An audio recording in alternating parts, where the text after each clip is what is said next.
From Pacifica, this is Democracy Now! Many Americans are still at serious risk of power outages and flooding, which could get worse in the coming days as rivers swell past their banks. So Irene spanned 500 miles, is wreaking havoc up and down the eastern seaboard. At least 22 people have been killed. Up to 4 million are without electricity. We'll go to Vermont, where flash floods are causing the worst natural disaster since the Great Flood of 1927. We'll speak with Vermont Governor Peter Shumlin and with Bill McKibben and look at the connection between global warming and hurricanes. Then, as hundreds of thousands were evacuated from New York City, prisoners in the Rikers Island jail, were they left behind? There's no reason to evacuate Rikers Island. It is higher than the Zone A areas, and it's perfectly safe. All that and more coming up. Welcome to Democracy Now!, democracynow.org, The War and Peace Report. I'm Amy Goodman. At least 22 people along the East Coast have died as a result of Hurricane Irene. The storm left damage from the Bahamas to Vermont. President Obama declared a state of emergency for 11 states, as well as the District of Columbia and Puerto Rico. The governor of Vermont says the state may be suffering its worst flooding since 1927. Suburban New Jersey and the Catskills region of New York also suffered devastating floods. In parts of the Bahamas, 90% of homes have been destroyed. Overall, more than 4.5 million people lost power. Initial estimates put property damage at over $7 billion, which would make it one of the top 10 most expensive catastrophes in U.S. history. On Sunday, President Obama said the worst of the flooding may not be over. One of our chief concerns before Irene made landfall was the possibility of significant flooding and widespread power outages. And we've been getting reports of just that from our state and local partners.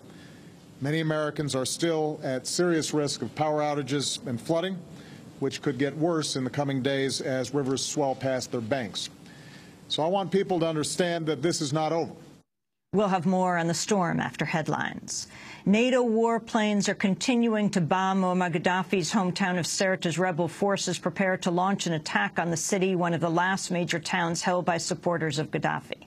Meanwhile, Human Rights Watch has accused the Khamis Brigade, led by Gaddafi's son, of summarily executing approximately 45 prisoners last week at a warehouse in Tripoli. Days later, the same warehouse was set on fire. On the diplomatic front, UN Secretary General Ban Ki-moon called on the international community to help provide urgently needed humanitarian aid for Libya. Most immediately, we have asked for urgent humanitarian assistance, particularly as it relates to medical aid and basic public services, including water and sanitation and education. Somewhat longer term, they have placed a special emphasis on early support for elections, transitional justice and policing, as well as assistance in socio-economic recovery, rule of law, and institution building. On Sunday, the International Committee of the Red Cross shipped in 10 tons of drugs from Malta to help the war wounded in Tripoli. We brought some hygiene parcels, some drugs for war-wounded people, about 10 tons, and we brought some diapers for babies, and we have transported also water for UNICEF. In other news from Libya, rebels say more than 10,000 prisoners held by the government have been released, but nearly 50,000 are still missing. One of those prisoners released was Matthew Van Dyke, a freelance journalist from Baltimore, Maryland, who's been missing since March 12th. I was in Brega. That day I was taking photographs of the town. I was with 3 rebels in a truck, and we were ambushed, but I don't have any. I have one image, brief memory that came to me later, but I was knocked unconscious. So I was taking photographs, I remember, of smiling people in the town, and then I wake up in a cell with a man being tortured in the room above me and not knowing what happened. U.S. officials are claiming a CIA drone in Pakistan recently killed al-Qaeda's chief operating officer, Atiyah Abd al-Rahman. The drone reportedly struck al-Rahman in the mountains of Waziristan bordering Afghanistan. One Pakistani official criticized the U.S. for carrying out the strike without consulting the Pakistani government. An independent investigation in Afghanistan has found U.S. Special Forces may have shot dead a 25-year-old BBC journalist in late July in South Afghanistan.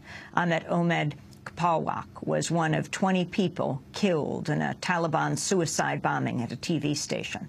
An investigation by the Afghanistan Analyst Network has concluded Ahmed may have survived the suicide bombs, only to be shot dead by U.S. Special Forces.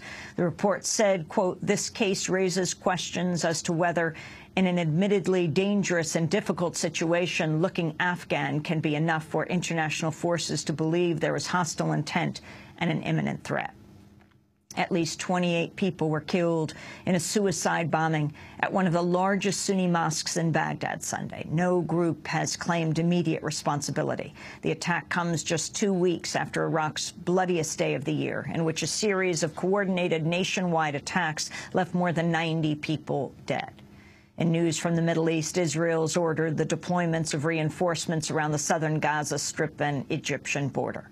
Meanwhile, Israeli police have arrested a Palestinian man from the West Bank accused of wounding 8 people in Tel Aviv. Police say the man ran over a police officer with a stolen taxi and then stabbed people outside a nightclub. The Indian activist Anna Hazare has ended his 13-day hunger strike, but has vowed to continue his fight against corruption. Hazare made the decision to end the fast on Sunday after the Indian Parliament approved a resolution backing tougher anti-corruption legislation. President Obama is set to nominate Princeton University professor Alan Krueger to be chair of the White House Council of Economic Advisers. Krueger is a labor economist. He served as the top advisor to Treasury Secretary Timothy Geithner for the first 2 years of the Obama administration. Krueger succeeds Austin Goolsbee, who left earlier this month. At Princeton, Krueger did groundbreaking research that showed increasing the minimum wage does not lead to greater unemployment. Diplomatic cables recently released by the whistleblower website WikiLeaks reveal how the United States has pushed foreign governments to buy genetically engineered crops and promote the interests of agribusiness giants such as DuPont and Monsanto. Dozens of newly released cables detail how the U.S. has instituted so-called biotechnology outreach programs throughout Africa, Asia, and South America in order to establish a foothold for the Western biotech agriculture industry. U.S. efforts have been particularly robust in Europe, where there is a strong anti-GE food movement. A 2007 cable describes a meeting at the U.S. Embassy in Paris between U.S. diplomats and representatives from Monsanto, DuPont, Dow AgroSciences. The company's spokesman reportedly described their concerns regarding a movement of French farmers who were vandalizing GE crop farms at the time. The cables also confirm reports that the U.S. government, as well as philanthropic foundations and agribusiness companies, have set up front groups in countries such as Tunisia, Mozambique, and South Africa to promote biotech agriculture. A man suspected of killing 4 people in Virginia and Pennsylvania was found dead from an apparent self-inflicted gunshot in suburban Philadelphia Sunday. 37-year-old Leonard John England served as a logistics officer with nearly 20 years in the Army that included several recent deployments to Iraq and Afghanistan. Authorities were seeking England in connection with the deaths of his former wife, her boyfriend, and the boyfriend's young son, as well as his former mother-in-law. The widow of an Army Ranger who committed suicide was removed from a book signing for Donald Rumsfeld over the weekend after she confronted the former Secretary of Defense about her husband's death. Ashley Joppa Hageman introduced herself to Rumsfeld by handing him a copy of her husband's funeral program at a base south of Tacoma, Washington, Saturday. She then said her husband joined the military based on lies Rumsfeld told during his tenure in the Bush administration. Joppa Hageman also complained about Rumsfeld's response to her account of her husband's repeated deployments to Iraq and Afghanistan. Roughly a half-dozen security and military police officers then removed Joppa Hageman from the signing, along with the executive director of Coffee Strong, an anti-war group that links soldiers with benefits and counseling. During a recent event, Ashley Joppa Hageman accused the military of abandoning her husband. All I'm asking is that as a community, that everybody gets together and stands up for these men, because the military is not going to do it. They took what they could from these men, and they won't let them go. In education news, the state of New York's dropped a controversial no-bid contract that would give the company Wireless Generation, which is owned by Rupert Murdoch, access to the personal data of school children. Under the contract, Murdoch's firm was to receive $27 million to develop software to track New York student test scores. And in Canada, a state funeral was held Saturday for opposition leader Jack Layton, who died last week from cancer. Layton headed the left-leaning New Democratic Party and oversaw its rise from the smallest bloc in the House of Commons to the second largest. Stephen Lewis, the former Canadian diplomat and former leader of the NDP, gave the eulogy. He cited an open letter that Layton had written to the Canadian people just before his death. And if there was one word that might sum up Jack Layton's unabashed social democratic message, it would be generosity. He wanted, in the simplest and most visceral terms, a more generous Canada. His letter embodies that generosity. In his very last hours of life, he wanted to give encouragement to others suffering from cancer. He wanted to share a larger, bolder, more decent vision of what Canada should be for all its inhabitants. He talks of social justice, healthcare, pensions, no one left behind, seniors, children, climate change, equality, and again that defining phrase.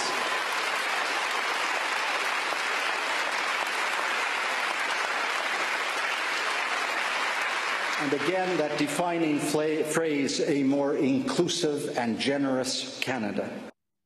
Stephen Lewis giving the eulogy for Canadian politician Jack Layton, who died last week. And those are some of the headlines. This is Democracy Now!, democracynow.org, The War and Peace Report. I'm Amy Goodman.